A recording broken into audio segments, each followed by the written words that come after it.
This car carries the DNA of two very different legends.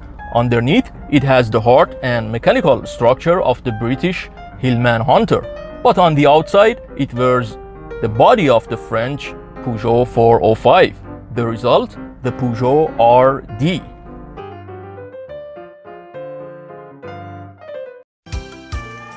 ما رامون خیلی دوست داری.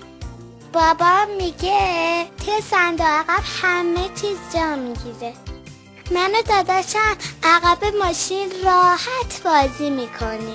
مامانم آسون باش رانندگی میکنه. خلاصه بارا اینقدر به ما خوش میگذره که همه جا با اون میدی. حتی خونه عموینا که خیلی نزدیکه. پژو روا، خودرویی برای همه.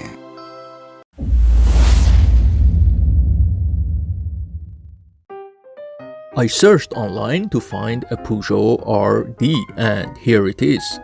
At first glance, the exterior looks just like the Peugeot 405 that IKCO produced for years, but there is one detail that sets the RD apart and makes it look closer to the international 405. That is this small section of the trunk right where the lock is located. That's the giveaway. It's how people can immediately recognize an RD from any other 405 on the streets. I won't dive too deep into the exterior, since I already have a full episode dedicated to the Peugeot 405. Instead, let's move inside. The interior takes you straight back to the late 90s and early 2000s.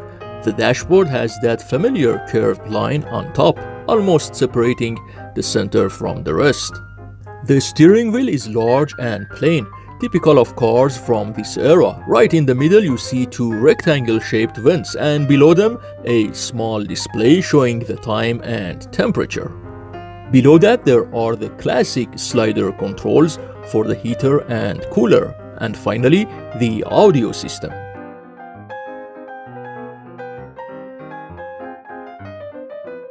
It's a simple functional cabin, but stripped of the refinements you'd expect in a 405, and that's the essence of the RD, a budget version of a legend, built to survive, not to impress.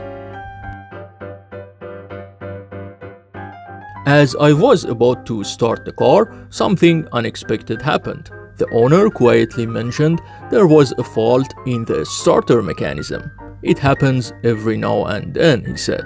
Finally, after a few attempts, he managed to fire up the engine. Out of curiosity, I tried turning the steering wheel and immediately ordered my brain cells to stop.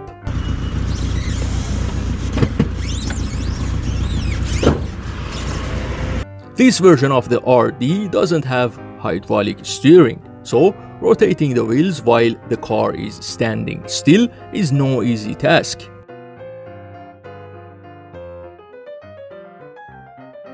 Since that car was not in a good operational condition, I contacted another owner who was about to sell his car. The moment I saw it, I knew it was in much better shape. It was a newer model equipped with hydraulic steering and air conditioning. The owner had clearly taken good care of it, and despite being more than 20 years old, it ran beautifully smooth. You rarely see such steady performance in a car this old.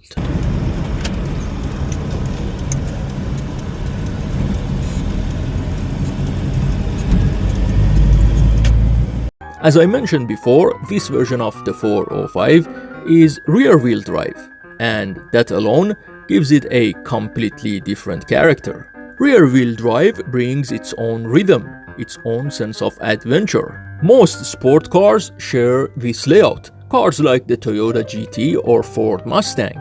These cars are incredibly fun to drive, especially when you switch off the electronic stability control. That's when a strong engine can easily set you into a drift. Now the RD might not have the muscle of a Mustang, but trust me, even with its humble 1.6-liter engine, it can still surprise you. And here is the proof. Just so you know, these cars are all running their stock engines.